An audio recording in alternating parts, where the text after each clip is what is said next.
So we've got the Trend 8-inch bench stone diamond cross. In the kit we also have the 8-inch wallet, interlocking diamond stone holders, which are magnetic lock, Yep. and a razor block. Okay, brilliant.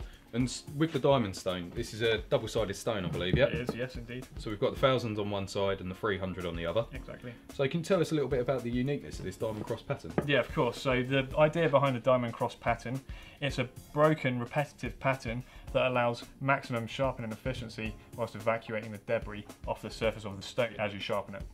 Okay, so do you want to talk us through the construction of the block? Yeah, of course. So what we have is two 1.5mm stainless steel diamond plates, Okay.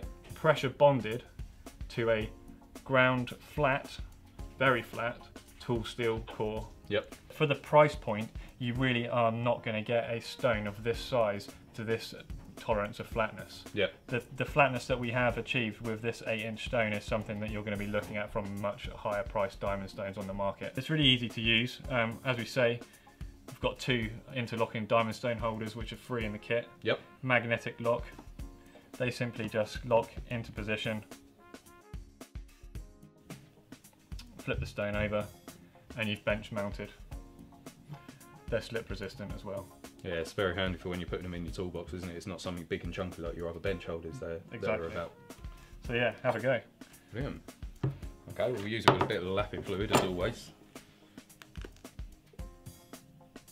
Now with the lapping fluid, obviously what you're not going to use is water because you can rust parts of the metal debris that's going to come off the stone, but because we're using a stainless steel substrate, Yep. it means to say that the actual stone itself won't rust. Yeah. So it's only going to be the swarf that you leave behind, so you really want to make sure you clean it afterwards. Yeah, okay. So it's just nice and simple as a gliding, letting the diamond do the work, isn't it? You don't need any pressure at all.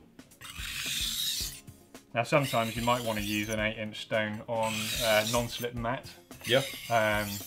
The thing is with using a non-slip mat is obviously you're not bringing that stone off the surface.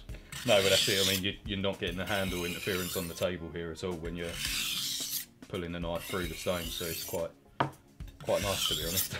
That's a good action.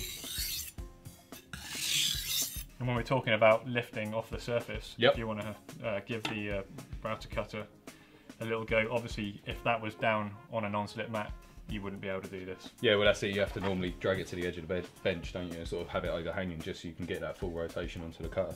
So that's quite an easy one to do, isn't it, really? You just rotate it onto the flat edge.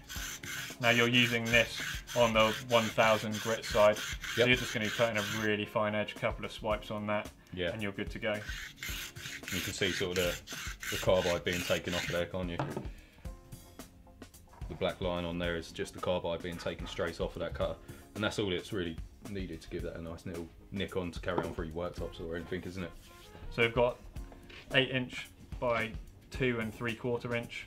It's going to be good for chisels. Yep. You're going to be able to do plain blades, Yep. nice and wide, lots of surface area. And all that remains really is to just make sure that you wipe the lapping fluid off when you've finished. Yep. Give it a rub with the eraser to clean it. Pop it back into your storage wallet and you're good to go on site or in the workshop.